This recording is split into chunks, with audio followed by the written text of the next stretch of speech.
तो सुबह हमने देखा था कि मार्केट कहाँ पे ओपन हुआ, उसके बाद क्या पोजीशंस थी मार्केट की। सुबह का जो हमारा ट्रेड था हम उसको थोड़ा सा एनालिसिस कर लेते हैं। सुबह की ये 5 मिनट की बेली कैंडल थी जिसका हमने हाई और लो मार्क किया था। लो ब्रेक होने के बाद हमने पी साइड में भी पोजीशन ली थी, 150 पे एंट्री किया था। इसमें है हम 21,500 के पी में, जो 150 से 159 तक चली गई और हमने इसमें नो प्रॉफिट नो लॉस 150 पे ही एग्जिट कर लिया क्योंकि मार्केट रिवर्स आ रहा था। उसके बाद हमने यहाँ पे 174 पे एंट्री ली थी 21,500 के सी में, जो आगे जाके बहुत बड़ा, बट हमने इनिशियल लेवल पे 207 पे 50% प्रॉफिट भी बुक किया था। बाद में 214 पे भी प्रॉफिट बुक किया और उसके बाद हमने कहा था कि यहाँ पे अगर 222 के ऊपर अगर ये कॉल की प्राइस जाती है तो हम इसमें वापस एंट्री ले सकते हैं। तो जो हमारे एडवाइजर्स है, जो हमसे एडवाइस लेते हैं, उन सब ने 222 के बाद भी एंट्री की थी और हमारे कुछ स्टूडेंट्स हैं उन्होंने भी उसके बाद भी एंट्री की थी और हमने भी 222 के बाद वापस एंट्री की थी और वापस एंट्री करके उसमें वापस प्रॉफिट भी कमाया।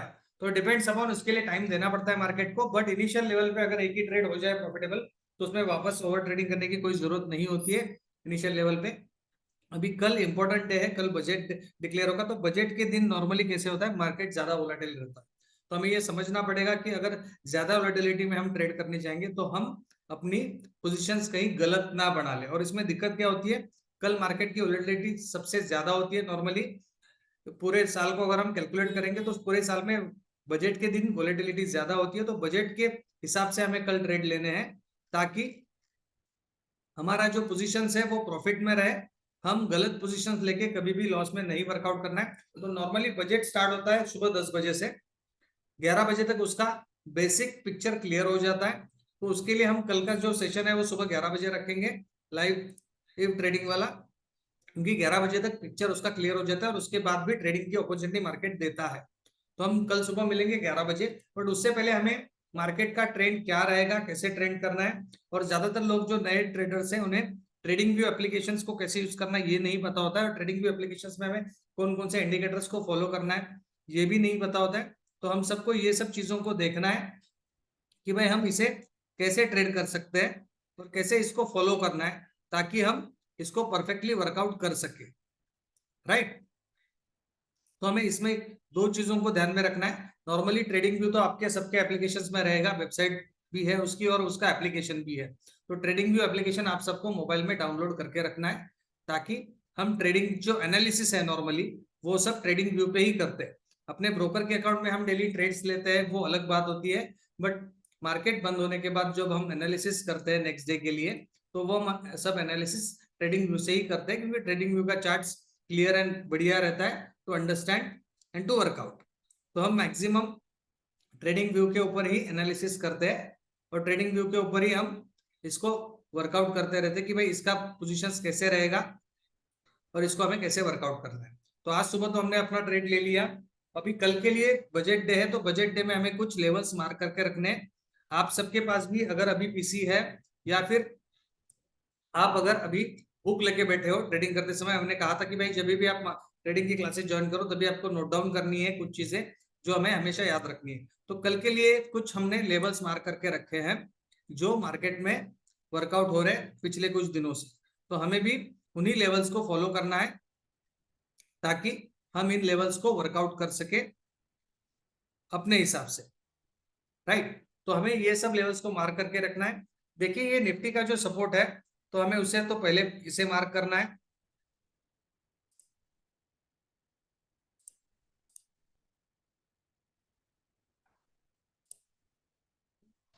अभी हमने ये 5 मिनट का चार्ट लगाया है और 5 मिनट के चार्ट के हिसाब से हमने यहाँ पे नीचे एक सपोर्ट जोन मार्क करके रखा है। तो ये सपोर्ट जोन कहां से है, 21,400 से लेके 21,350 तक, ये 50 पॉइंट का बाइंग जोन है जहां पे अगर निफ्टी आती है तो हम यहां से बाय कर सकते हैं निफ्टी को।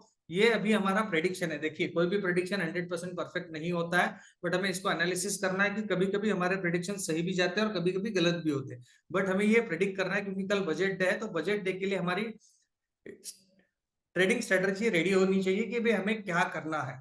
अगर मार्केट कहीं पे इसी लेवल के यहाँ पे जहां पे आज क्लोजिंग हुई है उसी लेवल पे ओपन होता है तो यहाँ से मार्केट एक तो अप जा सकता है, एक तो डाउन जा सकता है। तो हमें दोनों पोजीशंस के लिए रेडी रहना है कि अगर मार्केट फ्लैट ओपन होता है और उसके बाद मार्केट में अगर बाइंग आती है तो मार्केट की बाइंग मार्केट को 21,700 से लेके 21,950 तक लेके जा सकती है ऊपर नॉर्मली। 21,950 ये नॉर्मली हाईली मार्केट के हाई टारगेट्स है कल के बजट डे के लिए।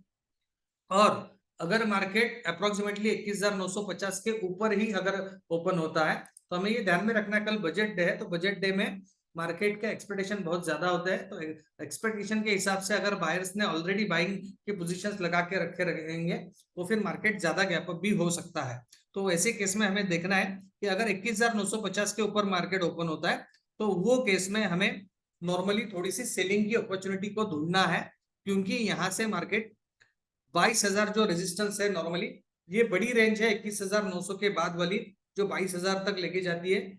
21,950 से लेके 22,110 तक ये बड़ी रेंज है, बट ये रेंज में हमें कहीं पे भी अगर सेलिंग की अपॉर्चुनिटी बनती है, सेलिंग का सेटअप बनता है तो सेल करना है। बट अगर मार्केट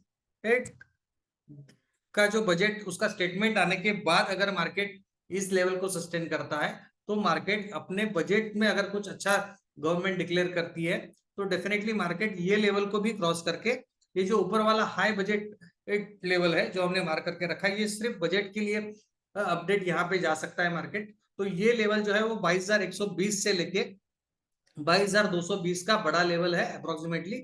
22,120 से लेके 22,120 का बड़ा लेवल है जो अगर मार्केट का स्टेटमेंट आने के बाद भी अगर मार्केट 21,900 के ऊपर सस्टेन रहा तो मार्केट यहां से यहां तक ऊपर जा सकता है। तो हमें ये मेंटेन रखना है कि भाई हमारी पोजीशंस क्या रहेंगी कल मार्केट में। कल अगर हमें बाइंग करना है तो हम कहां से बाय कर सकते हैं, कल अगर हमें सेलिंग करना है तो कहां से कर सकते हैं। देखो अबे हमें पता नहीं है कि कल मार्केट में क्या होगा, बट ये सब हमारे प्रेडिक्शन है कि मार्केट अगर फ्लैट ओपन होता है तो फ्लैट ओपन होकर यहाँ से यहाँ तक पहला उसका टारगेट रहेगा 21,900 तक, क्योंकि मार्केट में बजट के एक्सपेक्टेशन से ज्यादा लोगों के एक्सपेक्टेशंस होंगे। गवर्नमेंट कुछ सब्सिडी डिक्लेयर करेगा, कुछ टैक्स पेयर्स के लिए कुछ एडिशनल बेनिफिट्स डिक्लेयर करेगा, क्योंकि इंटरिम बजट है और इसके बाद इलेक्शन है। तो इलेक्शन सीजन में गवर्नमेंट हमेशा बजट को हाई बंद रखना चाहती है, तो इसके लिए हमेशा गवर्नमेंट के पॉलिसीज के हिसाब से मार्केट ऊपर ही रहता है। बट ये एजम्पशन है, हर साल ऐसे ही होगा ऐसा कुछ रूल नहीं होता है। तो इसके लिए हमें अगर मार्केट में सेलिंग अपॉर्चुनिटी आती है तो हमें सेलिंग के लिए भी रेडी हो रहना है। तो सेलिंग की अपॉर्चुनिटी हमें कहाँ आएगी, अगर मार्केट फ्लैट ओपन होता है तो 21,700 से लेकर 21,900 तक मार्केट नॉर्मली जा सकता है। बट अगर मार्केट गैप अप हुआ 21,900 के आसपास तो यहाँ से market selling opportunity definitely they सकता है। तो हमें ये भी चीजों को ध्यान में रखना है, अगर मार्केट डायरेक्टली इतना बड़ा गैप अप होता है तो फिर वहां पे हमें और ऊपर जाने की आशंका नहीं रखनी है। तो उसको एक तो उसके बाद कंसोलिडेट होगा मार्केट नॉर्मली 10 से 11 बजे तक, क्योंकि 11 बजे के बाद मार्केट का स्टेटमेंट आता है और उसको मार्केट का स्टेटमेंट को मार्केट रिव्यू करेगा और उसके हिसाब से मार्केट अपने आप को परफॉर्म करेगा।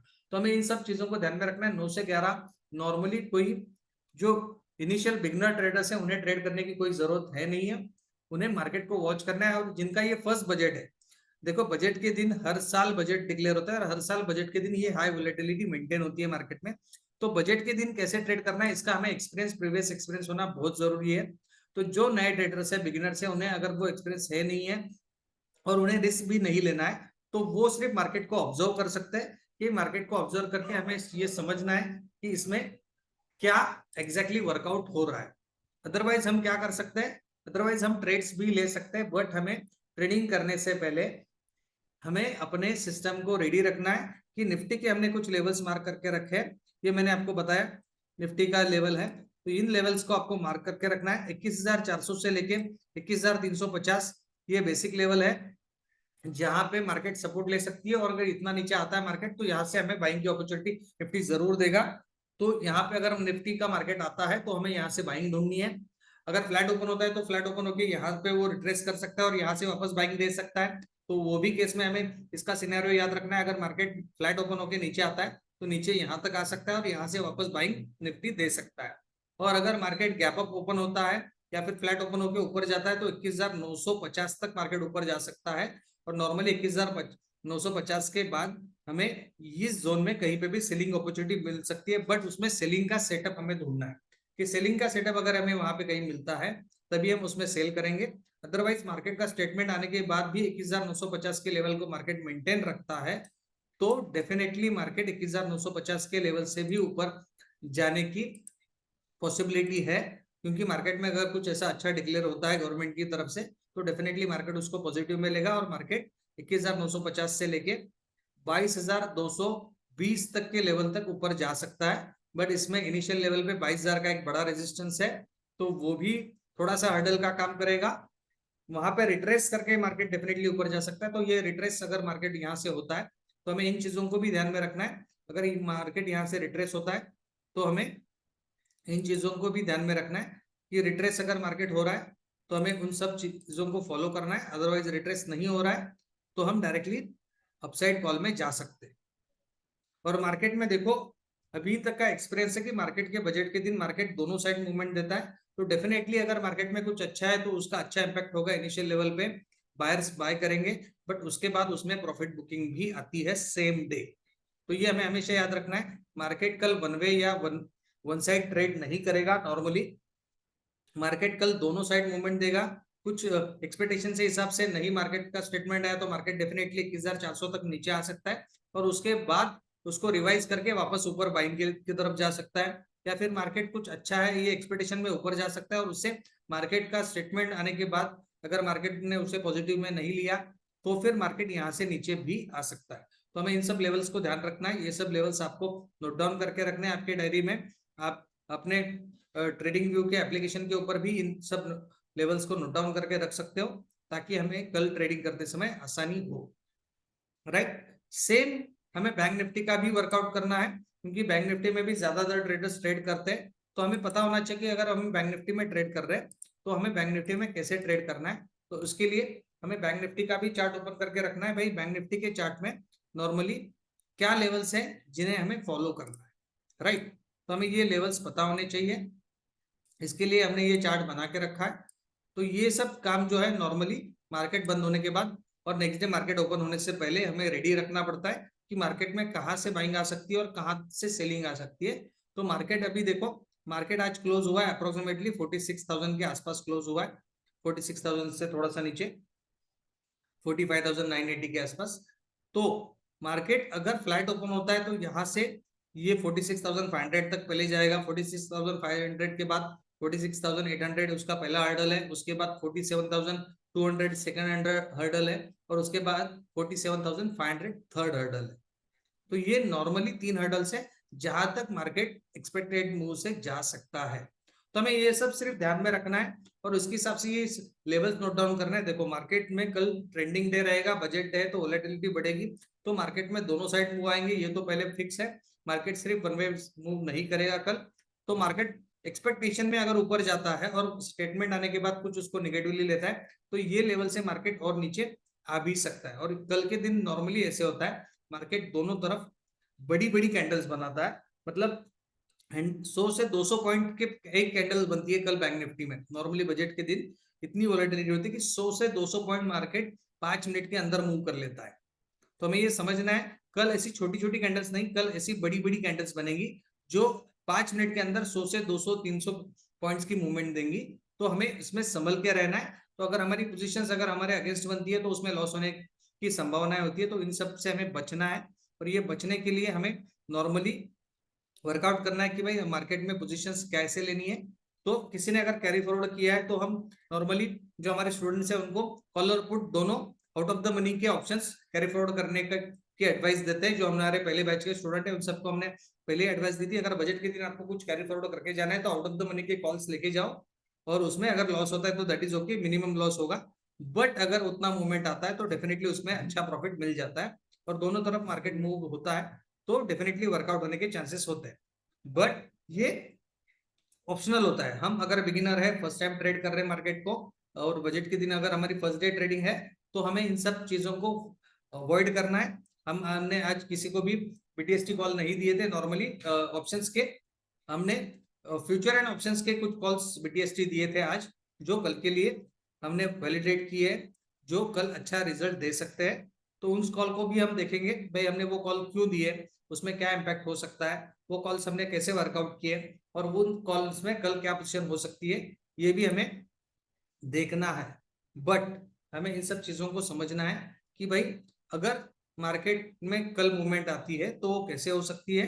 तो हमने यही देखा, ये हमारी बाइंग पोजीशंस रहेगी 44,000 500 से लेके 44,000, ये 44,900 से लेके 44,600 तक एक बड़ा हर्डल है।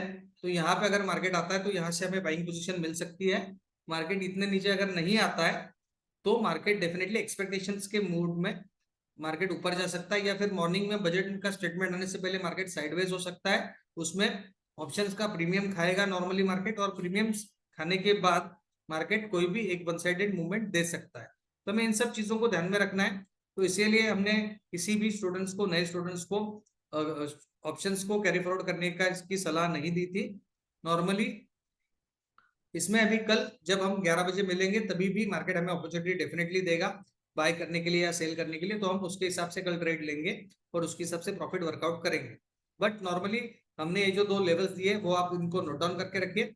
44,900 एक अच्छा सपोर्ट है, 900 से लेके 600 तक का 300 पॉइंट्स का एक अच्छा सपोर्ट है। अगर यहाँ पे बैंक निफ्टी आती है तो यहाँ से हम बाइंग पोजीशंस को ढूंढेंगे। इसके नीचे मार्केट नॉर्मली नहीं जाएगा क्योंकि ये बड़ा हर्डल है, तो इसके नीचे मार्केट नॉर्मली नहीं जाएगा। ये हमारा बेसिक एक्सपेक्टेशन है, प्रिडिक्शन है। इसके बाद मार्केट में ऊपर जाने की संभावनाएं ज्यादा है, तो उसके हिसाब से ऊपर जाने में हर्डल्स भी है। 46,500 पहला हर्डल है, 46,800 सेकंड हर्डल है, फिर 47,000 एक हर्डल है, 47,200 भी एक हर्डल है, और उसके बाद 47,500 भी हर्डल है। बट इतने टारगेट्स मार्केट एक्सपेक्टेशंस के इसमें या फिर पॉजिटिव न्यूज के हिसाब से अपडेट हो सकता है। तो हमें इन सब चीजों को समझना है कि अगर मार्केट में ये मूवमेंट आता है तो इसमें पॉजिटिव मूवमेंट के हिसाब से इतनी मूवमेंट कल हो सकती है। नॉर्मली यहां तक सबको सब चीजें समझ में आई या फिर किसी को कुछ डाउट्स है? किरण ओवळकर सर म्हणतायत लेवल कशा काढायच्या. लक्षात घ्या, आता ह्या ज्या बजेटच्या लेवल्स असतात किरण सर, त्या आम्ही ऑलरेडी जो जुना रेजिस्टन्स आहे किंवा जुने मार्केटचे लेवल्स आहेत त्याच्यावरनं वर्कआउट केलेले आहेत. आणि प्राइस ऍक्शन्स आपण आताच समजून घेऊ शकत नाही मॅडम. उद्या बजेट आहे तर उद्या बजेटच्या दृष्टीने आपल्याला काय ट्रेड करायचं आहे ते आपल्याला माहिती असणं गरजेचं आहे. यामुळे आपण या लेवल्स दिलेले आहेत. We had given this levels just because कि भाई कल बजट है तो बजट में किसी को ट्रेड करना है तो you should have an idea कि भाई कहां से बाइंग आ सकती है, कहां से सेलिंग आ सकती है, और ये सब एक्सपीरियंस से होता है. जितने बजट में आपने सेशंस को अगर ट्रेड किया रहेगा तो आपको प्रीवियस बजट्स का एक्सपीरियंस हमेशा काम आता है. तो अगर ये आप सबका पहला बजट है जिस बजट सेशन में आप ट्रेड करने वाले हो या फिर लर्निंग लेने वाले हो, तो आप सबको ये बजट को पहले एनालिसिस करना है, ऑब्जर्व करना है, और फिर अगले बजट में आप अच्छा तरह से ट्रेड कर सकोगे. और कल बजट में भी हम सुबह 11 बजे के बाद मिलेंगे, तभी लाइव मार्केट में अगर कुछ अच्छी अपॉर्चुनिटी मिली तो हम डेफिनेटली ट्रेड करेंगे.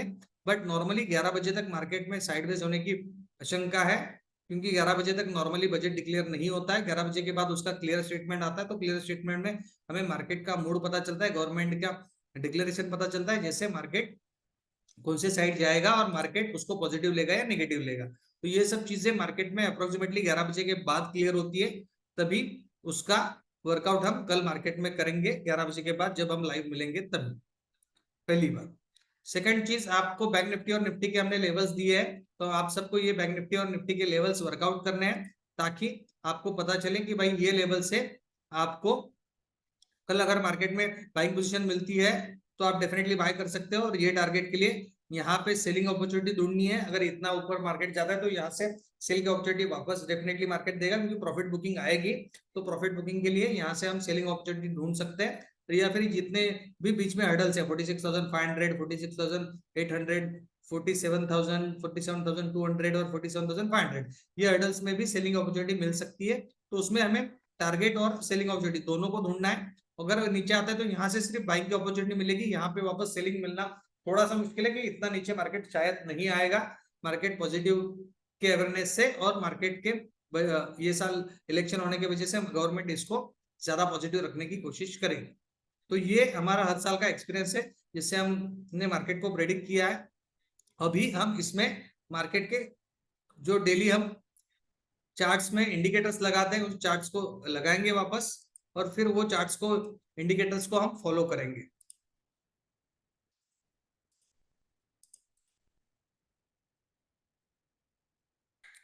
तो हम जाते हैं पहले निफ्टी का, अगर हम चार्ट ओपन करते हैं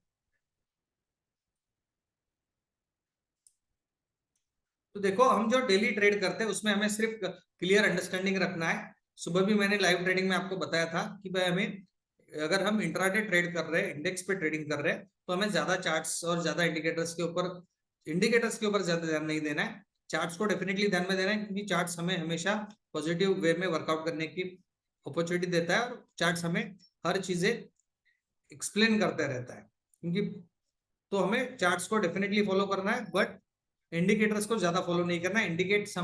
इंडिकेटर्स हमेशा सपोर्टिंग में काम आते हैं, बट हमेशा याद रखिए कि इंडिकेटर्स हमेशा लेगिंग इंडिकेटर्स होते हैं, तो उसमें हमेशा हमें इंफॉर्मेशन जो है वो थोड़ी सी डिले मिलती है। डिले मतलब क्या होता है, मार्केट में जो भी न्यूज है उसको लेट इंडिकेटर्स में अपडेट होता है, तो डेफिनेटली वो इनिशियल मूवमेंट स्टार्ट होने के बाद इंडिकेटर से इंडिकेट होता है, बट फिर भी हम इंडिकेटर्स का यूज करते हैं ताकि हमें कंफर्मेशन मिले। जो बिगिनर है उसको कंफर्मेशन मिलेगा तभी वो उसमें ट्रेड ले सकता है कॉन्फिडेंस के साथ, और कॉन्फिडेंस के साथ अगर ट्रेड लेगा तो उसमें वो प्रॉफिट अर्न कर सकता है। बट उन सब के लिए आपको इनिशियल लेवल पे नॉर्मल बेसिक इंडिकेटर्स को ही फॉलो करना है। तो हम जो नॉर्मल इंडिकेटर लगाते हैं, कल मैंने आपको बताया था सीपीआर, हम एक इंडिकेटर लगाते हैं। सीपीआर अगर हम यहाँ पे लगा देते हैं तो सीपीआर लगाने से मार्केट में हमारे चार्ट में क्या डिफरेंस आता है वो हमें पहले समझना है। और सीपीआर के जो भी फॉर्मूलेज है, देखो सीपीआर मार्केट में अगर हम अपने ब्रोकर के अकाउंट में लगाते हैं तो उसमें अलग अलग ऑप्शन आते हैं, बट नॉर्मली अगर हम ट्रेडिंग व्यू में लगाते हैं तो हमें नॉर्मली ये समझना है, ये जो ब्लू वाली लाइन है ये पिवट लाइन है। पिवट लाइन के अगर नीचे मार्केट है तो नॉर्मली मार्केट में सेलिंग प्रेशर होता है, तभी मार्केट पिवट लाइन के नीचे होता है, बट नीचे से भी बाइंग आ सकती है। तो हमें ये सब समझना है कि भाई पिवट लाइन के नीचे भी अगर मार्केट ओपन हुआ है तो भी वहां से बाइंग आ सकती है। तो हमें सिर्फ कैंडल को ध्यान में देना है। सुबह हमने 5 मिनट की कैंडल्स का हाई और लो मार्क किया, उसके बाद इसमें देखो ये एक हैमर बना हुआ है, राइट।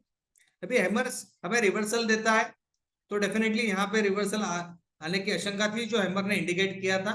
बट अभी लाइव मार्केट में हमें इतने डीप में नहीं जाते कि हमें ये हैमर दिखे और हम फिर अपवर्ड मूवमेंट के लिए जाए। किसी किसी को ये इंडिकेट भी हो जाता है, उसको आइडेंटिफाई हो जाता है, बट हर किसी को ये इंडिकेट होना, वर्कआउट होना पॉसिबल नहीं होता है। फिर भी ठीक है, तो हमारे ने नीचे सुबह क्या स्ट्रेटेजी वर्कआउट की थी भाई, 5 मिनट की कैंडल्स का हाई और लो मार्क करो, और उसके अगर हाई को अगर ब्रेक करता है तो हम सी साइड जाएंगे। तो हमने सी साइड गए और अच्छा प्रॉफिट भी कमाया। बट इसके बाद जब भी पिवट लाइन के नीचे मार्केट ओपन होता है तो हमारा पहला टारगेट रहता है पिवट लाइन की जो लेवल है वहां तक, उसका पहला टारगेट हो सकता है। ये बेसिक अंडरस्टैंडिंग है, ये जब हम सीपीआर इंडिकेटर लगाते हैं तब अभी सीपीआर इंडिकेटर लगाया तो यहाँ पे तो हमने प्रॉफिट बुक कर लिया था, बट उसके बाद भी ये हमारा इनिशियल लेवल पे जो टेक्निकल एनालिसिस करके लंबे समय के लिए ट्रेड लेते हैं, जो ज्यादा टाइम के लिए मार्केट को वॉच करते हैं और ज्यादा समय के लिए मार्केट में होल्ड करते हैं अपनी पोजीशंस को, वो नॉर्मली यहाँ पे अगर बाय करेंगे तो वो नॉर्मली ये टारगेट्स को पकड़ के चलेंगे भाई, ये टारगेट्स तक नॉर्मली मार्केट जा सकता है। तो इसके लिए मार्केट में वो यहाँ तक वेट करेंगे। देखो अभी मार्केट में अगर हमने यहाँ पे बाइंग ली थी और यहाँ से अगर ये टारगेट हम सीपीआर के हिसाब से अगर कैलकुलेट करते तो डेफिनेटली ये टारगेट तो मार्केट ने दिया, बट मार्केट ने यहाँ पे थोड़ा सा रेजिस्टेंस भी फेस किया। इसी के कारण यहाँ पे हम देख सकते हैं दो रेड कैंडल बनी, एक जो रेजिस्टेंस बनी और उसके बाद ये एक रेड कैंडल बनी जो बायर्स को थोड़ा सा डर पैदा करती है, बट किसी ने पोजीशन होल्ड करके रखी होगी तो डेफिनेटली उसके बाद वाला प्रॉफिट भी वो अर्न कर पाएगा, बट उसके लिए पोजीशन होल्ड करना जरूरी रहता है। तो वो कॉन्फिडेंस आपको जितना ज्यादा आप ट्रेड करोगे तो एक्सपीरियंस से आएगा, नॉर्मली ऐसे ही वो कॉन्फिडेंस नहीं आता है। बट ये आपको डेली ट्रेडिंग करोगे, लाइव मार्केट में अंडरस्टैंड करोगे तभी ये कॉन्फिडेंस आएगा। बट ये नॉर्मली वैसे होता है कि अगर पिवट पॉइंट से नीचे मार्केट ट्रेड कर रहा है तो पिवट पॉइंट उसका पहला टारगेट रहेगा। पिवट पॉइंट के बाद ये जो ऊपर वाली लाइन से ये रेजिस्टेंस है, तो यहां से अगर मार्केट निकल जाता है ऊपर तो उसके बाद उसका बेसिक टारगेट रहता है जो रेजिस्टेंस बना है ये लाइन, ये जो R1 का काम करती है, तो ये R1 की जो लाइन है वहां तक बेसिकली मार्केट जाएगा, ये हम एक्सपेक्टेड करते हैं सीपीआर लाइन से। तो अगर हमने यहाँ पे ट्रेड लिया है तो इसको हम बेसिकली यहाँ पे बुक करेंगे। नॉर्मली हम कोई भी रेड कैंडल होने के बाद बुक करते तो डेफिनेटली ये रेड कैंडल के बाद भी हम बुक कर सकते थे, या फिर ये पिवट लाइन के लेवल पे भी हम प्रॉफिट बुक कर सकते थे ये केस में।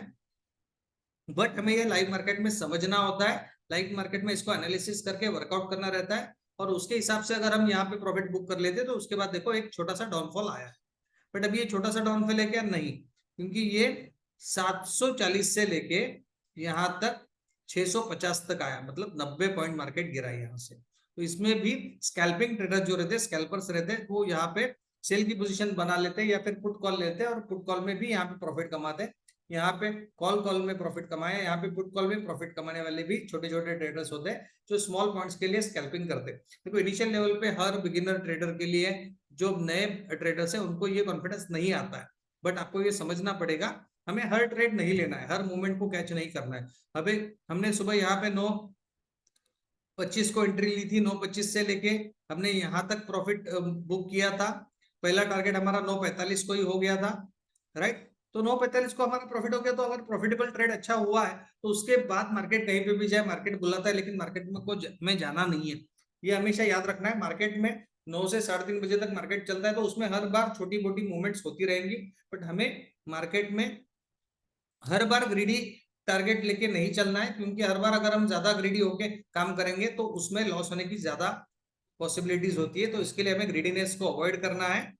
हमारा बेसिक टारगेट अगर कंप्लीट हो जाता है, बेसिक अगर हमारा प्रॉफिट मिल जाता है, तो उसमें एग्जिट हो जाना है। उसके बाद भी हमने यहाँ पे एंट्री दी थी कि अगर सीई का कॉल 222 के ऊपर चला जाता है तो हम यहाँ पे वापस एंट्री कर ले सकते हैं। तो फिर वो 222 से ऊपर चला गया, और उसमें के बाद वो 300 तक चला गया था डेफिनेटली।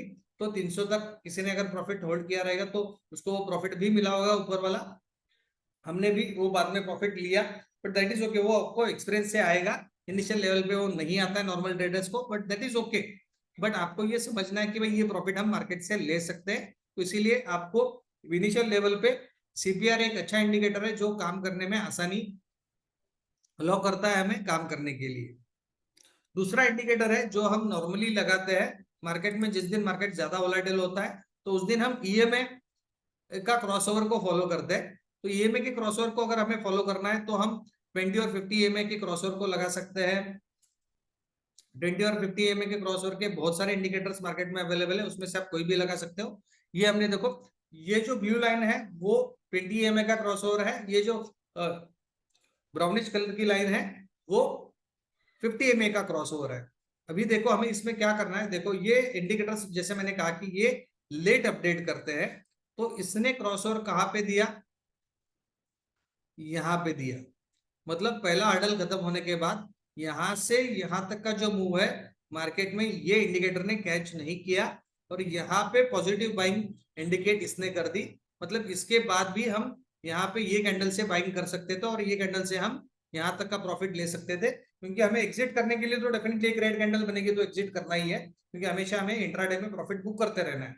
बट इसकी हमें एंट्री ये इंडिकेटर ने कहां पे दी थी, ये कैंडल में दी थी, जो 11:05 पे हुई। तो ये इंडिकेटर जो होते हैं वो हमेशा थोड़ा सा डिले अपडेट करते हैं, बट हमें पोजीशंस में बने रहना है, नहीं बने रहना है। इस इंडिकेटर से हमें थोड़ी सी हेल्प होती है, मार्केट को जज करने में थोड़ी आसानी होती है, और जिस दिन मार्केट की बड़ी मूवमेंट होती है उस दिन ये इंडिकेटर्स भी काम करते हैं। तो इसीलिए हम इनको फॉलो करते रहते हैं। तो इन सब इंडिकेटर्स को हम वर्कआउट कर सकते हैं। अभी इसके साथ और एक इंडिकेटर्स भी हम कभी कभी यूज करते हैं, तो हम वो इंडिकेटर्स भी लगा के देख लेते हैं कि अगर आपको मार्केट्स में काम करना है तो वो इंडिकेटर्स भी कैसे काम करेगा, राइट। जिसका नाम है रिलेटिव स्ट्रेंथ इंडेक्स, तो हम इसको लगा लेते हैं।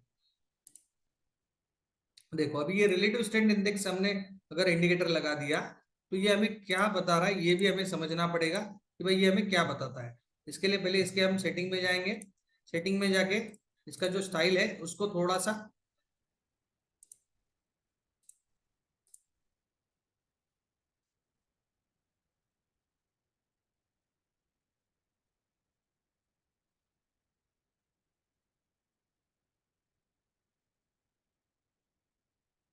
वर्कआउट करें।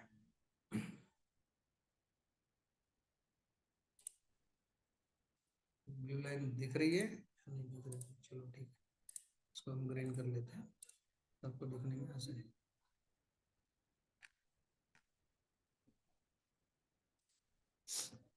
ये देखो अभी ये आरएसआई अगर हमने लगा दिया तो इसमें हम दो चीजों को वर्कआउट कर सकते हैं। आरएसआई की जो लाइंस है, देखो अभी ये इसने हमने सेटिंग में देखा था, एक आरएसआई की लाइन होती है और आरएसआई बेस्ट मूविंग एवरेज की एक लाइन होती है, राइट। तो आरएसआई जब भी आरएसआई बेस्ट मूविंग एवरेज की लाइंस को क्रॉस करेगा, तभी नीचे से ऊपर अगर क्रॉस करता है तो हम उसमें बाइंग ले सकते हैं। और जब भी ऊपर से नीचे क्रॉस करेगा तभी हम उसमें सेलिंग की पोजीशन बना सकते हैं, या फिर जो प्रॉफिट वाली पोजीशन है उसको स्क्वायर ऑफ करना है। तो ये सब बेसिक इंडिकेटर्स है। इसने सुबह देखो, ये इंडिकेटर ने सुबह 9:20 पे ही इंडिकेशन दे दिया था कि भाई आप यहाँ पे एंट्री कर सकते हो, क्योंकि यहाँ पे आरएसआई की लाइन, आरएसआई मूविंग एवरेज के लाइन को क्रॉस ओवर करके ऊपर जा रही थी। और ये इंडिकेटर ने देखो, अगर यहाँ पे हम एंट्री करते 9:20 के ऊपर, तो हमें एग्जिट कहाँ लेनी थी, यहाँ पे अप्रोक्सीमेटली 11:20 के ऊपर, क्योंकि इसने यहाँ पे थोड़ा सा नीचे क्रॉस किया था। तो जैसे ही नीचे क्रॉस होता है तभी हमें उसमें से एग्जिट कर लेना है, अगर हम इस इंडिकेटर को फॉलो करते हैं। तो देखो, हर इंडिकेटर्स के थोड़े से प्रोज और थोड़े से कॉज होते हैं, बट ये इंडिकेटर भी इंट्राडे ट्रेड के लिए अच्छा काम करता है, आरएसआई। राइट, तो हमने परसों जो देखा था आरएसआई, वो एक अलग आरएसआई था, ये आरएसआई कुछ अलग है। तो हमें इन सब चीजों को समझना है, हर इंडिकेटर का अलग यूज होता है। ये आप जब मार्केट में काम करोगे तभी आपको समझ में आएगा, बट आपको इन सब चीजों को समझना है। डेली आप इंट्राडे जब ट्रेड कर रहे हो, तो हम नॉर्मली हमारे स्टूडेंट्स को सीपीआर और आरएसआई लगा के ट्रेड करने का एडवाइस देते हैं, क्योंकि सीपीआर में लेवल्स हमारे सामने क्लियर होते हैं कि मार्केट यहाँ से निकला तो यहाँ तक आएगा, ये पहला लेवल रहेगा, उसके बाद यहाँ तक आएगा, ये उसका दूसरा लेवल रहेगा। तो वो हमारे सामने एक क्लियर पिक्चर आ जाता है कि भाई मार्केट कहाँ तक बढ़ सकता है। तो उसके लिए वो समझना आसानी होती है और उसमें काम करना भी आसानी होती है। और उसके साथ अगर हमने आरएसआई लगा दिया तो आरएसआई में भी हमें वो पोजीशंस पता चलती है कि आरएसआई का क्रॉसओवर आरएसआई मूविंग एवरेज को जैसे ही होता है तब हम उसमें एंट्री बना सकते हैं, और उसके बाद हम उसको होल्ड करेंगे जब तक आरएसआई मूविंग एवरेज को ऊपर से नीचे तक क्रॉस ना करे। नीचे क्रॉस करने के बाद हम उसमें से एग्जिट ले सकते हैं, या फिर उसको कैरी फॉरवर्ड कर सकते हैं अपने पोजीशन के हिसाब से। बट ये सिंपल अंडरस्टैंडिंग है, और ये दो इंडिकेटर्स ही नॉर्मली इंट्राडे में काम करने के लिए बहुत हेल्प करते हैं। अगर आप डेली ये मार्केट को वॉच करोगे, इन दो इंडिकेटर के साथ डेली मार्केट को ऑब्जर्व करोगे, तो डेफिनेटली ये दो इंडिकेटर्स आपको मार्केट में काम करने में बहुत आसानी से हेल्पफुल करेंगे, और आपको इसमें से पॉझिटिव्ह ट्रेड्स भी अच्छे मिल सकते हैं। सीपीआर सेटिंग सर, विश्वास सर, नॉर्मल आहे, काही चेंज करायचं नाही सीपीआर सेटिंग मध्ये, अलग लक्षात। फक्त त्यामध्ये भरपूर ऑप्शंस असतात, सीपीआर सेटिंग में बहुत ऑप्शंस होते हैं, तो उन सब ऑप्शंस को आपको वर्कआउट नहीं करना है। हमने सिर्फ उसमें पिवट पॉइंट लिया है, और R1 R2 R3 और S1 S2 S3, बाकी के सब ऑप्शंस को हमने एग्जिट कर दिया है, क्योंकि उन सब की कोई जरूरत नहीं होती है। मैं आपको यहाँ पे इंडिकेटर्स में दिखा देता हूँ भाई सीपीआर सेटिंग इसमें क्या है, तो आपको पता चले कि नॉर्मली सीपीआर में सेटिंग्स हमने क्या करके रखी है। देखो, ये डेली पिवट है R1 R2 R3 और S1 S2 S3, बाकी सब ऑप्शंस को हमने निकाल दिया है, बाकी सब ऑप्शंस की कोई जरूरत नहीं है। तो हमने सिर्फ डेली पिवट और R1 R2 R3 को ऑन रखा है, और S1 S2 S3 को ऑन रखा है, बस। बाकी कुछ नहीं करना है। कलर आपको जो चाहिए वो रेजिस्टेंस के लिए रखो, कलर आपको जो चाहिए वो सपोर्ट के लिए रखो, और उसके हिसाब से उसको आप ट्रेड कर सकते हो, कोई दिक्कत नहीं है। जो नॉर्मल सिस्टम है, डिफॉल्ट है, वही रखना है, बट सिर्फ ये आपको चेंजेस करने ताकि आपको ये वर्कआउट हो सके अच्छी तरह से, और फिर आपको वर्कआउट करने में आसानी होगी। ये आपको समझ में आया विश्वास सर?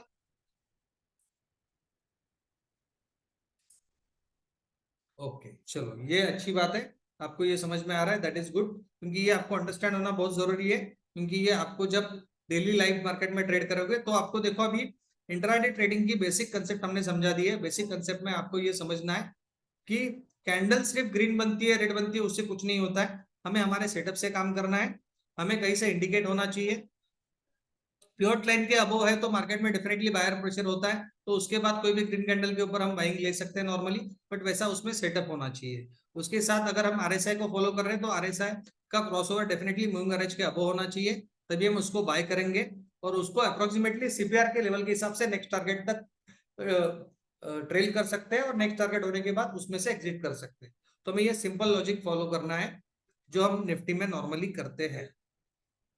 ओके, अभी सेम देखेंगे हम बैंक निफ्टी में भी ये फॉलो होता है या नहीं होता है, क्योंकि ज्यादातर लोगों को बैंक निफ्टी में काम करने का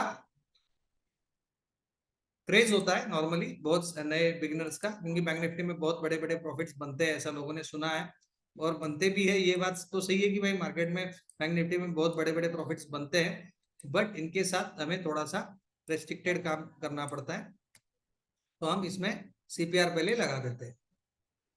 सीपीआर हमने लगा दिया। नीचे देखो, मार्केट जैसे ही ओपन हुआ, ये मार्केट की दूसरी कैंडल है, ये मार्केट की 9:15 की पहली कैंडल है। देखो अभी बैंक निफ्टी और निफ्टी में थोड़ा सा एक फर्क होता है। बैंक निफ्टी की वोलेटिलिटी थोड़ी ज्यादा होती है, तो बैंक निफ्टी में हम अवॉइड क्यों करते हैं इनिशियल लेवल पे नए स्टूडेंट्स के लिए, क्योंकि बैंक निफ्टी की वोलेटिलिटी बहुत ज्यादा होती है। अगर हम इसको कैलकुलेट करेंगे तो देखिए, ये इसका लो था, ये इसका हाई था, और ये जो पहली कैंडल बनी थी वो कितने पॉइंट्स की बनी थी, ये देखिए 45,338 को मार्केट ओपन हुआ और 45,117 तक मार्केट गया, 106 तक। मतलब 338 से 100 पॉइंट्स, मतलब 240 पॉइंट की एक कैंडल थी। और ऐसे ही कैंडल्स कल मार्केट में बनेंगी, ये आपको याद रखना है, क्योंकि कल वोलेटिलिटी सबसे ज्यादा रहती है। तो कल बैंक निफ्टी अवॉइड करो तो अच्छा है। बट अगर किसी को ट्रेड करना है तो कल ऐसी 200, 250, 300 पॉइंट्स की कैंडल्स बनेंगी, तो आपको इन सब चीजों को ध्यान में रखना है। बट हम जो सिस्टम या जो पॉलिसी निफ्टी में फॉलो करते हैं, तो उसको अगर हम यहाँ पे फॉलो करते तो आपको एंट्री कहाँ पे मिलती, ये देखो नीचे वाली कैंडल्स में यहाँ पे एंट्री बनती, तो यहाँ पे स्टॉप लॉस हिट हो जाता है, फिर नो प्रॉफिट नो लॉस में एग्जिट करना पड़ता है, क्योंकि नीचे कैंडल्स पूरी तरह से क्लोज नहीं हुई थी। फिर भी अग्रेसिव एंट्री अगर हम लेते हैं, जैसे हम निफ्टी में लेते हैं, जैसे बैंक निफ्टी में अग्रेसिव एंट्री लेना अलाउड नहीं है, क्योंकि बैंक निफ्टी ज्यादा वोलेटाइल रहता है, तो बैंक निफ्टी में कंफर्मेशन के साथ ही एंट्री लेनी चाहिए। और अगर हम इसमें ये 5 मिनट्स कैंडल्स का हाई और लो मार्क करके एंट्री के लिए वेट करते, तो हमें यहाँ पे 9:40 पे पहले एंट्री बैंक निफ्टी ने दी थी, जो यहाँ पे अपनी बनती 45,333 पे। और उसके बाद मार्केट ने निफ्टी ने बहुत बैंक निफ्टी ने बहुत अच्छे रिटर्न दिए, क्योंकि 45,333 से market first resistance, second resistance और थर्ड रेजिस्टेंस को भी क्रॉस करते हुए ऊपर चला गया, जो 46,200 तक गया। देखो अभी अगर हमने यहाँ पे एंट्री ली होती 45,300 पे और गया मार्केट 46,200 पे, मतलब 900 पॉइंट्स मूव हुआ वन वे। तो ये हमें समझना है भाई, मार्केट इतना मूव होता है मार्केट एक दिन में, और इतनी बड़ी मूवमेंट्स भी कैच होती है मार्केट में। बट बैंक निफ्टी में जिनको काम करना है वो काम कर सकते हैं ये सिस्टम की वजह से साथ, बट इसको थोड़ा सा सिस्टमेटिकली काम करें तो अच्छा रहता है। और नए बिगिनर्स के लिए हम अवॉइड करते हैं बैंक निफ्टी। तो हम आप सबके लिए भी, आप सब भी बिगिनर्स हो, फर्स्ट टाइम ट्रेड कर रहे हो, तो बजट के दिन तो डेफिनेटली बैंक निफ्टी को अवॉइड करो।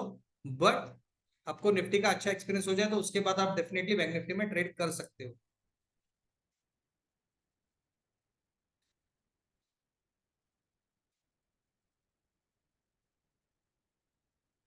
दीपक नाइक जी, आप कह रहे हैं कि इसका कुछ स्मॉल टेम्पलेट दे दो, डेफिनेटली सर जी, चेकलिस्ट का एक टेम्पलेट होता है, वो भी हम आपको प्रोवाइड करेंगे क्लास खत्म होते ही। बट तब तक आपको देखो, कुछ चीजें आपको ध्यान में रखनी है। हर चीज आपको अगर रेडीमेड दी गई तो फिर आप उसको फॉलो नहीं करते हो, ये हमारा एक्सपीरियंस है पिछले 10 सालों का, कि जो चीजें हम रेडीमेड स्टूडेंट्स को देते हैं तो फिर बच्चे उसको पढ़ लेते हैं उस समय के लिए, बट उसको ध्यान में नहीं रखते, इम्प्लीमेंट नहीं करते। तो हमारा ये कहना है कि भाई जो शेयर मार्केट के क्लासेस होते हैं, ट्रेडिंग के क्लासेस होते हैं, तो उसमें ज्यादातर आप प्रैक्टिकल करोगे तभी आपको वो चीजें याद रहेंगी।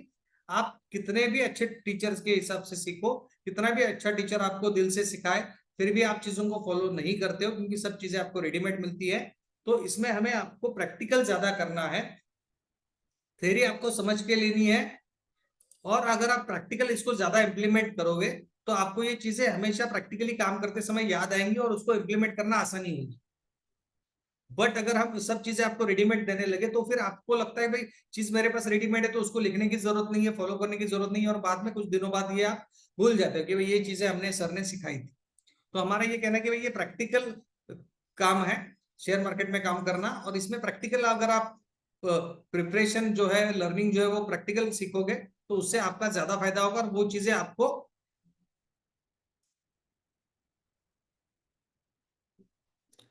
अच्छी तरह से समझ में आएंगे। डेफिनेटली दीपक जी, ये वीडियोस आप नंबर ऑफ टाइम्स देखिए डेफिनेटली, तो इससे आपको अंडरस्टैंडिंग लेवल में भी सुधार आएगा और आपको डेली मार्केट में काम करने में भी आसानी होगी डेफिनेटली। तो ये देखिए, मार्केट में सीपीआर लेवल डेफिनेटली काम करता है, और सीपीआर लेवल से अच्छा मार्केट में टारगेट वर्कआउट होता है, बट उसमें वन वे मार्केट अगर ट्रेड करता है तभी ये अच्छे वर्कआउट होते हैं। हमने सेकंड इंडिकेटर लगाता है जो नॉर्मली मूविंग एवरेज का, इसको भी इसमें लगा के देख लेते हैं भाई मूविंग एवरेज ने इसमें क्या इंडिकेट दिया था। इसमें भी मूविंग एवरेज ने यहाँ पे इंडिकेट किया था कि भाई ये क्रॉस ओवर है और यहाँ पे आप एंट्री कर सकते हो। तो ये देखो 10:05 पे यहाँ पे इंडिकेट किया था भाई ये कैंडल में आप एंट्री कर सकते हो, क्योंकि यहाँ पे क्रॉस ओवर हुआ था। 10:05 के बाद भी अगर हम यहाँ पे 45,550 में एंट्री कर लेते तो भी 46,200 तक 700 पॉइंट का टारगेट इसने दिया है। तो मूविंग एवरेज भी इसमें अच्छा टारगेट देता है, बट जैसे मैंने कहा कि इंडिकेटर्स थोड़े से लैगिंग होते हैं तो उसमें अपडेट्स लेट आता है, तो वो लेट अपडेट के हिसाब से आपका यहाँ से यहाँ तक का प्रॉफिट चला जाता, फिर यहाँ से आप एंट्री लेके यहाँ तक का प्रॉफिट बुक कर सकते थे। फिर भी वो सेफ एंट्री होती है, तो सेफ एंट्री को भी कैरी करना अच्छी बात होती है, बट इन सब चीजों को आपको ध्यान में रखना है और डेली जब मार्केट में आप काम करोगे तब इन चीजों का फायदा आपको ऑटोमेटिकली होता है। उन सब चीजों से आप डेली ट्रेडिंग में हेल्प ले सकते हो।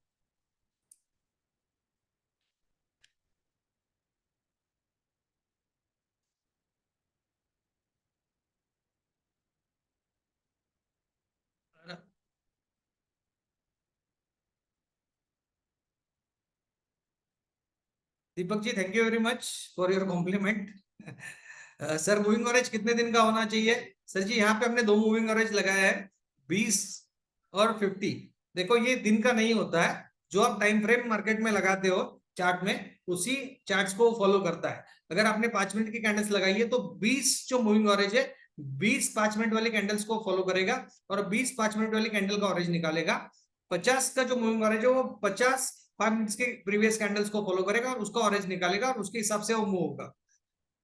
तो इसमें 20 और 50 मूविंग ऑरेंज को हम फॉलो करते हैं। जो 50 5 मिनट्स की कैंडल को फॉलो करेगा 50 का मूविंग ऑरेंज, और 20 जो है 25 मिनट्स की कैंडल को फॉलो करेगा और उसके हिसाब से वो मूव होता रहेगा। तो उसमें हमें ये समझना है, जो हम टाइम फ्रेम लगाते हैं उसी 20 उसके टाइम 20 कैंडल्स को वो फॉलो करता है। अगर हमने यहाँ पे 5 मिनट लगाए तो 5 मिनट के 20 कैंडल्स को फॉलो करेगा। 10 मिनट की कैंडल लगाई, 15 मिनट की कैंडल लगाई तो 15 मिनट की 20 कैंडल को फॉलो करेगा। तो ये हमें समझना है, बेसिक अंडरस्टैंडिंग है। तो हमने ये मूविंग एवरेज भी इसमें लगा के देखा। अब हम इसमें आरएसआई लगा के देखेंगे, तो आरएसआई भी इसमें काम करता है या नहीं करता है, ये हमें देखना है, राइट। तो हम यहाँ पे लगा लेते हैं इंडिकेटर्स।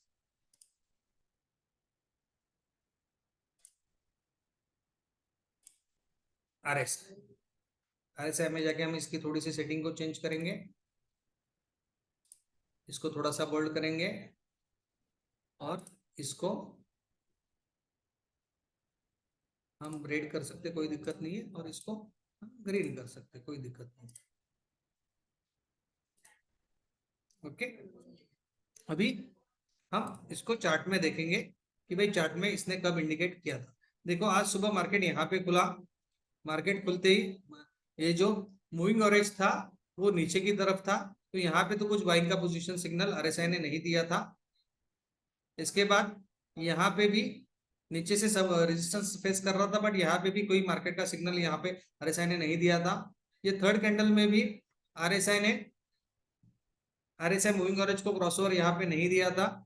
फिफ्थ कैंडल में भी आरएसआई ने क्रॉसओवर का सिग्नल नहीं दिया था। ये जो सिक्स कैंडल है इसमें आरएसआई मूव होना स्टार्ट हुआ और इसने क्रॉसओवर दिया।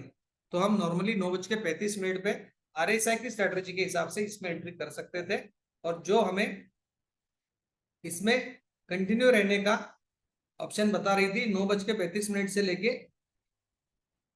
10:55 तक। 10:55 में इसने एग्जिट होने का प्रेडिक्ट किया था, बट उसके बाद भी देखो अभी यहाँ पे जो क्रॉसओवर हुआ था तो पूरी तरह से नहीं हुआ था, बट नॉर्मली जो बायर्स है वो थोड़ा सा डर जाता है इतना लॉन्ग पोजीशंस होल्ड करने के लिए, तो उसके बाद यहाँ पे एग्जिट होना भी फायदेमंद होता है। नॉर्मली कोई दिक्कत नहीं, यहाँ पे एग्जिट हो जाए तो भी।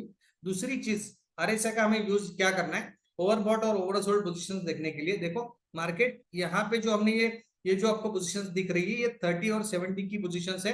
जो बीच वाली जो लाइन है वो 50 की लाइन है। नॉर्मली जब भी मार्केट 30 के नीचे चला जाता है तो वहां से बाइंग आने की संभावनाएं ज्यादा होती है। तो नॉर्मली 30 के नीचे अगर आरएसआई है तो फिर वहां से बाइंग पोजीशंस को हमें ढूंढना है, ना कि वहां पे सेल ढूंढना है, क्योंकि 30 के नीचे ऑलरेडी हम इसे क्या कहते हैं, ओवरसोल्ड जोन कहते हैं। जब भी 30 के नीचे चला जाता है तभी, और जब भी मार्केट 70 के ऊपर चले जाते हैं तो उसके हम कहते हैं ओवरबॉट कहते हैं। तो ओवरबॉट में क्या रहता है, ओवरबॉट में हमें सेलिंग अपॉर्चुनिटी ढूंढनी है। अगर हम सेलिंग प्रॉफिट उसको कैरी करते जा रहे हैं तो उसमें हमारे पोजीशंस को हमें थोड़ा सा हल्का करना है। ये हमेशा याद रखना है कि अगर ओवरबॉट पोजीशंस में मार्केट चला गया तो हमें उसमें पोजीशंस को हल्की करनी है।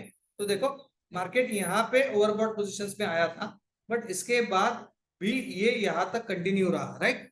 यहाँ तक कंटिन्यू रहा, यहाँ तक कंटिन्यू रहा, यहाँ तक कंटिन्यू रहा, यहाँ तक भी कंटिन्यू रहा।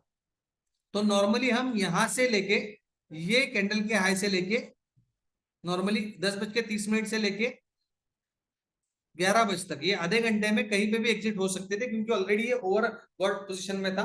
तो ओवरबॉट पोजीशन में हम कभी भी पोजीशंस को हल्का करने का सोचते हैं, ताकि हमारी पोजीशन से जो प्रॉफिट हमें बना है, ये मिला है, उसका हम वर्कआउट कर सके, राइट। तो हमें ये सब चीजों को समझना है। ओवरबॉट, ओवरसोल्ड पोजीशन, ओवरसोल्ड रहेगा तो फिर वहां पे बाइंग पोजीशन को ढूंढनी है, ओवरबॉट रहेगा तो फिर वहां पे सेलिंग पोजीशंस को ढूंढना है, ना कि उसके ऊपर बाइंग करते जाना है, या फिर एटलीस्ट वहां पे कोई सेटअप बनने देखना है। तो आरएसआई का ये डेफिनेटली डेली इंट्राडे ट्रेड्स में यूज होता है, बहुत अच्छी तरह से होता है, और इन सब चीजों को अगर हम फॉलो करेंगे तो इसका हमें डेली मार्केट में यूज हो सकता है।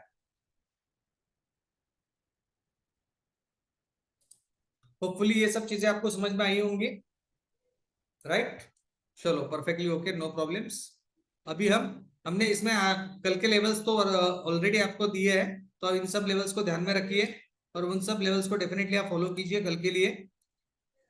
कल उसके हिसाब से कुछ भी मार्केट में पोजीशंस बनती है तो डेफिनेटली इन दोनों लेवल्स को फॉलो कीजिए। मार्केट में यहाँ से बाइंग आ सकती है और यहाँ से सेलिंग आ सकती है। मार्केट दोनों साइड कल मूव होने की चांसेस रहते हैं।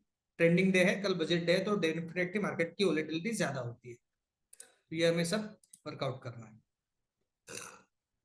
ओके, ये इनिशियल तो हो गया कल के मार्केट का डिक्लेरेशन, और कल के इंट्राडे मार्केट्स को हम कैसे ट्रेड करते हैं, सीपीआर और मूविंग एवरेज, या फिर सीपीआर और आरएसआई, इन दो इंडिकेटर्स को लगा के ही हम डेली मार्केट्स को ट्रेड करते हैं, और जो बहुत आसानी से ट्रेड होता है, उसमें ज्यादा कुछ करने की जरूरत नहीं होती है। सिंपल चीजों को फॉलो करो, मार्केट को सिंपल रखो, अपने चार्ट्स को क्लियर रखो, तो चार्ट्स भी आपको बहुत कुछ बताएगा, और फिर वो चार्ट जो बता रहा है वो चीजें आप समझ पाओगे आसानी से, और उसको आप ट्रेड कर पाओगे, ताकि हमें प्रॉफिट बन सके। क्योंकि हम मार्केट में लॉस करने नहीं आए। बायर्स को हमने देखा है कि 90% लॉस होता है, बट अगर वो लॉस से अगर हमें बचना है तो इन सब चीजों को हमें फॉलो डेफिनेटली करना पड़ेगा, और तभी हमें इन सब चीजों का फायदा होता है जो हमने सीखी है। तो आज तक आपने जो सीखा वो आपको समझ में आ रहा है, तो अच्छी बात है डेफिनेटली, क्योंकि अगर हम पढ़ा रहे हैं, अगर वो आपको समझ में आएगा तभी हमें अच्छा लगता है, भाई हम जो पढ़ा रहे हैं वो स्टूडेंट्स को समझ में आए। So that is very important for us कि भाई हमारे सब स्टूडेंट्स को जो टॉपिक हम पढ़ा रहे हैं वो समझ में आए। उसके बाद हम कुछ स्टॉक्स हमने कल के लिए बीटीएसटी दिए थे, उनकी पोजीशन हमने क्यों आपको दी है वो हमें समझना है, कि भाई हमने जो आज कॉल दी है वो कल आपको ऑब्जर्व करने, अगर किसी ने नहीं लिए तो, और किसी ने लिए है तो उसमें क्या टारगेट हो सकता है ये हमें समझना है। तो पहले तो हम जाते हैं सिप्ला के चार्ट के ऊपर। ये सिप्ला का इंट्राडे चार्ट है। देखो सिप्ला आज बहुत पॉजिटिव था सुबह से। सिप्ला की ये सुबह की 9:15 की पहली कैंडल है, और इसके बाद इसने इसके नीचे कभी आया ही नहीं। आज वो 1325 से ओपन होके 1352 तक चला गया, तो 27 पॉइंट उसने अप साइड मूवमेंट दिया है, और अच्छा मूवमेंट दिया। उसके बाद इसका कोई भी हम कॉल बाय करते तो इसमें अच्छा मूवमेंट आज आया है, बट हमने ये आज बाइंग पोजीशन क्यों दी है, तो हमें ये सोचना पड़ेगा। 1350 का कॉल हमने बाइंग दिया था आज, 1350 का कॉल 43 में बाइंग के लिए दिया था। तो हमें इसमें पहले तो डे चार्ट लगाना है, और डे चार्ट में देखना है कि भाई इसकी पोजीशंस क्या बनी है, राइट। अभी ये डे चार्ट हमने देखा, तो डे चार्ट में यहाँ पे बना है ट्विजर बॉटम। देखो हमने कल पढ़ा था, अगर दोनों कैंडल्स का बॉटम या फिर लोअर पॉइंट सेम है तो फिर वहां से अपसाइड मूवमेंट आती है और रहने के चांसेस होते हैं। प्लस ये क्या है, बुलिश इंगल्फिंग भी है, क्योंकि इसने इसको पूरी तरह से इंगल्फ कर लिया है, राइट। तो हमें ये सब इंडिकेटर्स को चार्ट्स में वर्कआउट करने रहता है। तो ये कैंडल्स हमें बता रही कि भाई कल मार्केट में ये और गेट तो डेफिनेटली बढ़ेगा, और यहाँ पे बॉटम भी सेम बना है, तो इसमें ये चांसेस है पे नीचे से बाहर से आ रहे हैं, इसके लिए मार्केट ऊपर जा रहा है। और इसने ऑलरेडी प्रीवियस जो रेजिस्टेंस था यहाँ पे इसको क्रॉस कर लिया है, प्रीवियस रेजिस्टेंस को, और ये भी जो रेजिस्टेंस था इसको भी क्रॉस कर लिया, तो यहाँ पे बढ़ने के चांसेस मार्केट में है। इनिशियल अगर ये रेजिस्टेंस को भी फेस करता है मार्केट, तो यहाँ से 10 पॉइंट तो कम से कम मिनिमम बढ़ेगा, ये चांसेस मार्केट में है। इसके साथ अब हम इसको अपने जो डेली के हमारे एवरेजेस है जहाँ पे हम लगाते हैं उनको लगाएंगे। नॉर्मली हम कितना ऑरेंज लगाते हैं हमने पढ़ा है, इसमें हमें 30 का ऑरेंज लगाना है, राइट।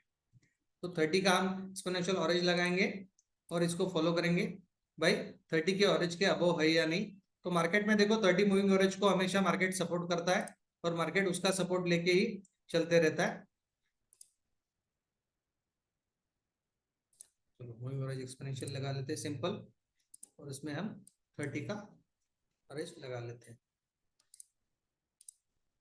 देखो ये भी 30 मूविंग एवरेज को मार्केट हमेशा सपोर्ट करते रहता है और इसको ही फॉलो करते रहता है। देखो ये पहली वाली कैंडल्स बनी थी ये 18 जनवरी को, तो इसने भी इसका ही सपोर्ट लिया और इससे ऊपर वापस जो डाउनफॉल चल रहा था वहां से रिवर्स हो गया। इसके बाद ये ऊपर चला गया, उसके बाद ये नीचे आके ये जो 30 मूविंग एवरेज है उसका सपोर्ट लेके ये वापस ऊपर जा रहा है, या तो इसके नीचे तक आएगा या फिर डायरेक्टली वहीं से ऊपर चला जाएगा। तो यहाँ पे ये रेजिस्टेंस इसका था, तो उसको इसमें यहीं पे वायर्स मिल गए, तो फिर यहीं से वो ऊपर जा रहा है। तो फिर ये तो पॉजिटिव है हमारे लिए, 30 मूविंग एवरेज के अबव है, तो डेफिनेटली ये हमारे लिए ये केस में तो डेफिनेटली पॉजिटिव है कि भाई ये 30 मूविंग एवरेज के अबव है, तो हम इसमें बाइंग कर सकते हैं। तो हमारी ये पहले कंडीशन तो ये कंप्लीट कर रहा है, 30 मूविंग एवरेज के अबव है, फिर कैंडल भी पॉजिटिव बनी है, तो इसमें हमारा सेकंड मूवी भी पॉजिटिव है कि भाई इसमें बाइंग आ सकती है। तो कल हमारा जो हमने ऑप्शन बाई किया है उसका प्राइस बढ़ेगा, ये हमारा दूसरा टारगेट है, राइट। तो इसमें हम दूसरा इंडिकेटर क्या लगाते हैं, तो हमें वो भी इंडिकेटर लगाना है, relative strength of a stock, right.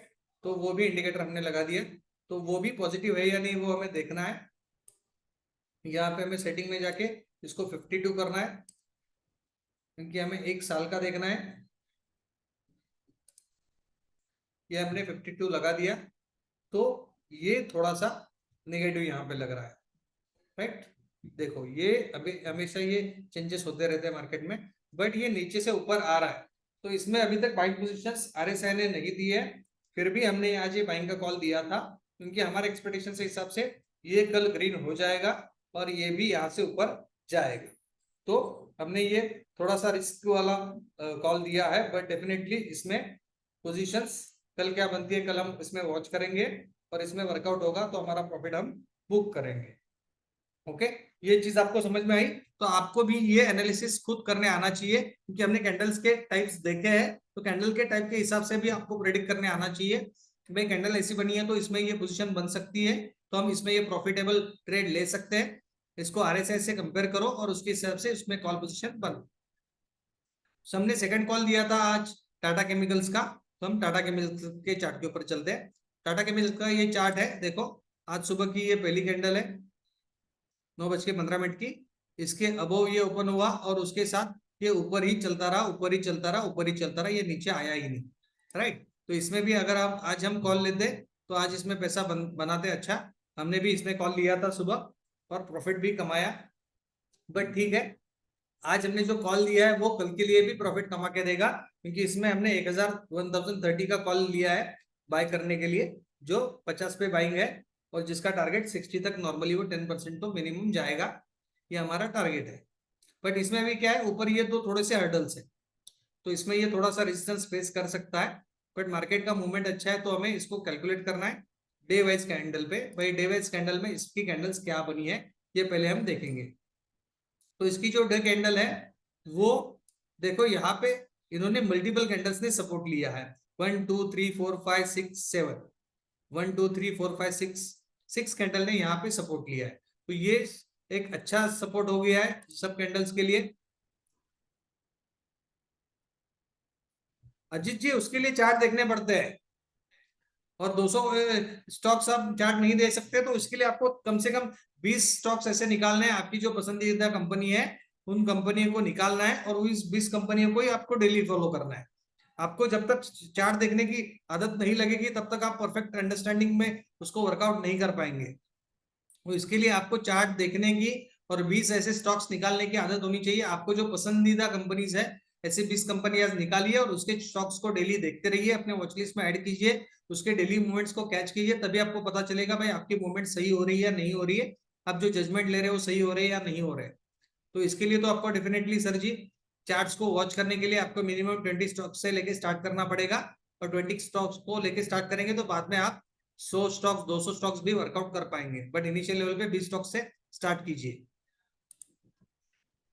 देखिए ये जो कैंडल बनी है ये पॉजिटिव कैंडल बनी है, 6 कैंडल्स ने यहाँ पे सपोर्ट लिया है, मतलब यहाँ पे अच्छा सपोर्ट है जो मार्केट को यहाँ से नीचे जाने नहीं दे रहा है, और ऑलरेडी जो रेजिस्टेंस था इसको इसने क्रॉस कर लिया है, तो डेफिनेटली कैंडल ये अच्छा वर्कआउट करेगी। और ये जो डाउनफॉल था टाटा केम का वो यहाँ पे ऑलरेडी खत्म हो चुका है, 3 कैंडल पहले, बट यहाँ पे ये सपोर्ट ले रहा था और आज इसने प्रीवियस जो रेड कैंडल थे उसको क्रॉस ओवर कर लिया है, तो डेफिनेटली यहाँ से बाइंग आ सकती है। तो टाटा केम का टारगेट यहाँ पे बहुत बड़ा मिल सकता है, कम से कम ये कैंडल तक टारगेट मिल सकता है। तो जो 1076 इसका टारगेट है अप्रोक्सीमेटली, इसका लो भी अगर हम कैलकुलेट कर लेते हैं तो इसका टारगेट रहेगा 1070। तो 1030 पे हमने बाइंग दिया है, तो 1070 तक जाने के चांसेस है। इसमें 40 पॉइंट का इनिशियल लेवल का टारगेट है, जो यहाँ पे मार्केट इसको कवर करेगा डेफिनेटली अगले हफ्ते में। तो ये टारगेट के लिए हमें इसको ट्रेल करते रहना है, बट हमें इसमें हमारी बाकी की कंडीशन कंप्लीट हो रही है या नहीं, फुलफिल हो रही है नहीं, ये भी देखना है। तो हम इसमें पहले तो अपने बाकी के इंडिकेटर्स निकाल लेते हैं और इसमें मूविंग एवरेज 30 का लगा लेते हैं।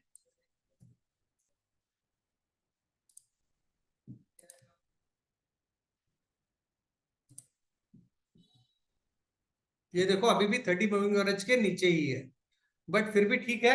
इनिशियल लेवल पे नीचे बाइंग पोजीशन दिखा रहा है, हमें यहाँ पे सपोर्ट दिख रहा है, तो इसीलिए हमने ये बहुत पहले बाइंग की पोजीशन इसमें दे दी है, क्योंकि यहाँ पे सेटअप बन रहा है और ये सेटअप के हिसाब से यहाँ पे बाइंग हो सकती है। इनिशियल लेवल पे आपको ऐसे रिस्क नहीं लेनी है, बट अभी हम बहुत सालों से कर रहे हैं तो हमें ये पता चल जाता है, तो इसके लिए हमने यहाँ पे बाइंग पोजीशन दी है।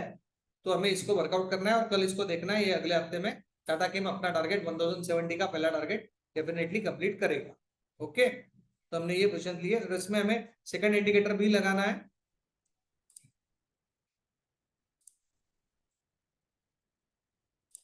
सेकंड इंडिकेटर हमने लगा दिया है, उसको वापस जाके सेटिंग में चेंज करेंगे, इसको 52 करेंगे, इसको ओके करेंगे। और देखो इसमें भी अभी अपवर्ड मूवमेंट स्टार्ट हुआ है, बट अपवर्ड मूवमेंट टोटली आया नहीं है, तो हमने ये बहुत पहले बाइंग पोजीशन दी है इसमें, बट डेफिनेटली ये प्रॉफिट बना के देगा। तो ऐसे भी आपको कॉल्स कभी कभी लेने पड़ते हैं, जहाँ पे बाइंग पोजीशन ना होते समय भी आपको बाइंग पोजीशन लेनी पड़ती है और प्रॉफिट वर्कआउट करना पड़ता है। तो कल हम इसको देखेंगे कि भाई टाटा केम कल कैसे रिएक्ट करता है और हमारा प्रॉफिट वो अचीव करेगा कि नहीं करेगा। उसके बाद हमने थर्ड स्टॉक दिया था LTIM, राइट। LTIM में आज की पोजीशन अगर हम देखेंगे तो ये 9:15 की पहली कैंडल थी, जो बहुत रेड बनी थी, क्योंकि ये नीचे ही ओपन हुआ था और उसके नीचे वो चला गया था। बट उसके बाद वो देखो यहाँ पे ट्विजर बॉटम बना। जैसे मैंने कहा भाई ट्विजर बॉटम जब भी बनता है तो फिर वहां से नीचे जाना थोड़ा सा मुश्किल होता है, क्योंकि वहां पे रेजिस्टेंस आ रहा है। तो ट्विजर बॉटम बनते ही यहाँ पे बाइंग हो जानी चाहिए थी, और ये बाइंग पोजीशन में अगर हम एंट्री कर लेते तो आज के ऑप्शन में इसने बहुत अच्छा पैसा बना के दिया है लोगों को। तो ये ऑप्शन हमने भी सुबह बाय किया था और इसमें भी हमने प्रॉफिट कमाया। बट हमने जो आज कॉल दिया है वो कॉल इसके कल के पोजीशन के हिसाब से दिया है, क्योंकि आज इसमें अच्छी रिकवरी आई है, बट इसने वापस यहाँ पे एक रेजिस्टेंस फेस किया है और इसके हाइट पे भी रेजिस्टेंस फेस किया है। तो ये थोड़ा सा रिस्की रह सकता है, बट फिर भी हम इसकी डेली पोजीशंस को देखेंगे कि डेली पोजीशंस में इसने क्या वर्कआउट किया है। इसने भी ट्विजर बॉटम यहाँ पे डेली पोजीशंस में बनाया है, तो ये भी इंडिकेट कर रहा है भाई ट्विजर बॉटम अगर बना है तो यहाँ से इसमें वापस बाइंग आ सकती है। तो इसी के बेसिस पे हमने इसमें बाइंग दी है, तो हमने ट्विजर बॉटम के बेस पे इस पे बाइंग दी है। तो आपको ये समझना है भाई ट्विजर बॉटम कल वर्कआउट होता है नहीं होता है, ये हम कल मार्केट में लाइव देखेंगे। और इसमें अभी हम मूविंग एवरेज को वर्कआउट कर लेते हैं। इसमें हमने 30 कर दिया इसको, ये बाकी के मूविंग एवरेज की हमें कोई जरूरत नहीं है, उसको हमने वर्कआउट किया। ये तो अभी मूविंग एवरेज से बहुत नीचे है, बट फिर भी इसमें बाइंग आने की अपॉर्चुनिटी है यहाँ पे, क्योंकि इसने ऑलरेडी बहुत बड़ा फॉल दे दिया है। तो ये इतने फॉल के बाद यहाँ से बाइंग आ सकती है, ऐसा हमारा कहना है। तो उसके हिसाब से अगर हम कल इसको देखेंगे, इसमें बाइंग आती है तो फिर हमारा प्रॉफिट डेफिनेटली इसमें होगा। तो हमें ये वर्कआउट करना है। ये देखो इसमें अभी इनकम थोड़ी सी ग्रीन होती दिखाई दे रही है, बट ये 123 डेज का ऑरेंज है, तो हमें इसमें जाके इसको 152 करना है। पहले तो 52 वीक्स का ऑरेंज देखना है। तो अगर 52 करते हैं तो इसमें अभी तक वो ग्रीन हुआ नहीं है, तो इसमें ये थोड़ी सी रिस्क है डेफिनेटली, बट रिस्की ऑप्शन है। बट हमें इसको कल वर्कआउट करना है, ये वर्कआउट होता है या नहीं होता है ये कल हम प्रैक्टिकली देखेंगे, राइट। उसके बाद चौथा ऑप्शन हमने दिया था SBI, जो आज सुबह बहुत बड़ा इंपॉर्टेंट रहा। 9:15 पे पहली कैंडल्स इंडिसिसिव कैंडल थी, क्योंकि उसमें कोई इंडिकेशन नहीं दिया था। उसके बाद मार्केट ने उस कैंडल के लो को थोड़ा सा रेजिस्ट किया, देखो ये लेवल्स पे अच्छा रेजिस्ट किया है मार्केट ने नॉर्मली। और उसके बाद की जो दो कैंडल्स बनी है उसके नीचे जाने का ट्राई किया उसने, बट वो गई नहीं है।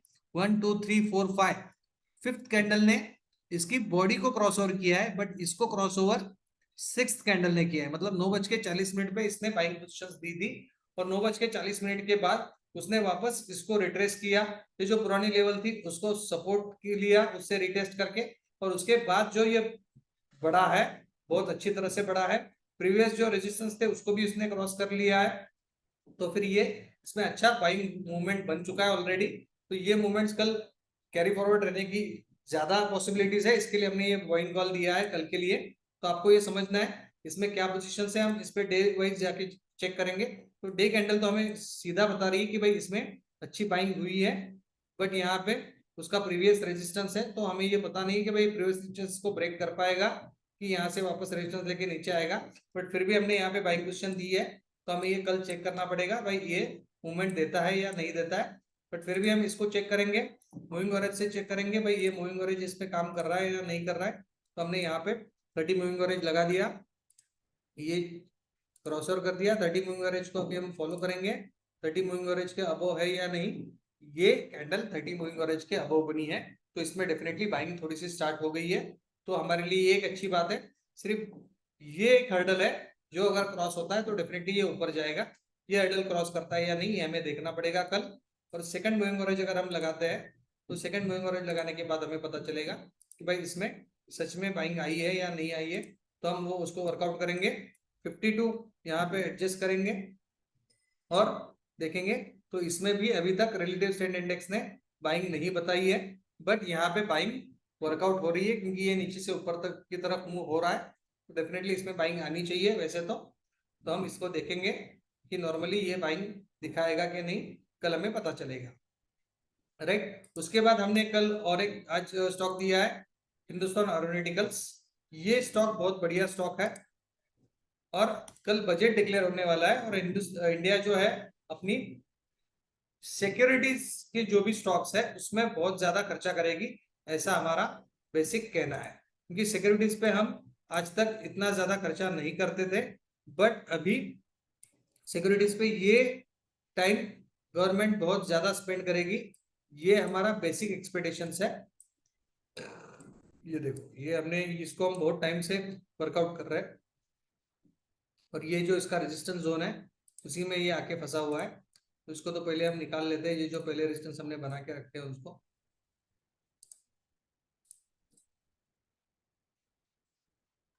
ये हमने यहाँ पे फिबोनाची लगा के रखा है, ठीक है, कोई दिक्कत नहीं, क्योंकि ये यहाँ से बाइंग थी और ये इसका टारगेट था पहला वाला। तो यहाँ से हमने यहाँ पे टारगेट ऑलरेडी बुक कर लिया है क्योंकि यहाँ से इसमें बाइंग आई थी।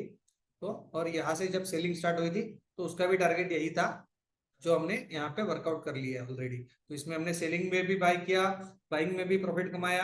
बट अभी हमने जो आज बाइंग पोजीशन दी है क्योंकि कल बजट है और बजट में गवर्नमेंट जो भी डिक्लेयर करेगी तो उसमें हमारी एक एक्सपेक्टेशन है कि भाई बजट में सिक्योरिटीज के ऊपर इंडियन गवर्नमेंट ये साल थोड़ा ज्यादा खर्चा करेगी।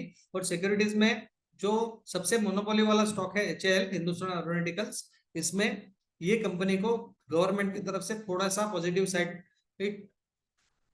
फेवर मिल सकता है, ये हमारा एक्सपेक्टेशन है और इसके हिसाब से हमने इसमें बाइंग दी है। तो इसमें अगर बाइंग आती है तो ये डेफिनेटली बहुत अच्छा रन करेगा। अगर गवर्नमेंट से कुछ पॉजिटिव HAL के लिए वर्कआउट होता है इंडियन सिक्योरिटी को लेके, तो डेफिनेटली इसमें अच्छी बाइंग आएगी। तो उसके लिए हमने ये बाइंग स्टॉक दिया है। ये तो सिर्फ बजट के हिसाब से दिया है, बाकी इसमें कुछ भी हमने फॉलो नहीं किया है। बट फिर भी अगर हम इसको फॉलो करेंगे तो इसमें देखेंगे 30 मूविंग एवरेज को ऑलरेडी ये 30 मूविंग एवरेज के ऊपर ही है, और प्लस इसमें RSI इनकम भी पॉजिटिव है। तो इसमें बाइंग तो बनती है वैसे, बट हमने यहाँ पे ही इसको बाय किया था और यहाँ से इसने थोड़ा सा रेजिस्टेंस लेके यहाँ पे फेस कर रहा है रेजिस्टेंस, तो ठीक है। बट फिर भी कल इसमें बाइंग बन सकती है क्योंकि गवर्नमेंट इसको एडिशनल कुछ बेनिफिट देने की पॉसिबिलिटी यहाँ पे है। उसके बाद हमने कॉल कॉल करके एक ऑप्शन दिया था जो कल के लिए बाइंग है, वो भी आपको समझना है। कोलपाल का स्टॉक हमने बाइंग के लिए दिया है, तो इसमें बाइंग बनेगी नहीं बनेगी हमें ये भी समझना है। 2800 का सी कॉल दिया है क्योंकि इसमें भी अच्छी पोजीशंस बनी है, और इसमें भी देखो ये जो प्रीवियस इसका रेजिस्टेंस था उसको इसने ब्रेक किया है, रेजिस्टेंस ब्रेक करके ये ऊपर चला गया है। इसका इनकम जो है वो पॉजिटिव ही है ऑलरेडी, कि इसमें बाइंग तो ऑलरेडी बहुत पहले से आई थी, यहां से इसमें बाइंग आई थी अप्रोक्सीमेटली, और यहां से उसने कितनी रैली की है, 1680 से लेके ऑलरेडी 1000 पॉइंट्स की रैली उसकी हो गई है। तो ये रैली में तो बहुत अप्स एंड डाउन आते रहे, वो तो डेफिनेटली आते रहेंगे, बट हमें अपने पोजीशंस के हिसाब से प्रॉफिट वर्कआउट करते रहना है, वो अलग बात है। बट अभी इसमें इसने ये प्रीवियस रेजिस्टेंस को वर्कआउट कर लिया है, तो इसमें रैली आने की संभावना है, तो इसके लिए हमने ये कॉल दिया है, और ये कॉल भी कल अच्छा रन होगा, ये हमारा एक्सपेक्टेशन है, तो ये डेफिनेटली हमारे लिए अच्छा वर्कआउट होगा कल के लिए। तो ये सब बेसिक स्टॉक्स थे जो आपके लिए हमने दिए हैं, और कल वर्कआउट होंगे डेफिनेटली। कल हम सबको इन सबको वॉच करना है, और आपके अभी कुछ डाउट्स रहेंगे तो अभी आप पूछ सकते हो, ताकि हम इन सबको समझ सके, वर्कआउट कर सके, राइट।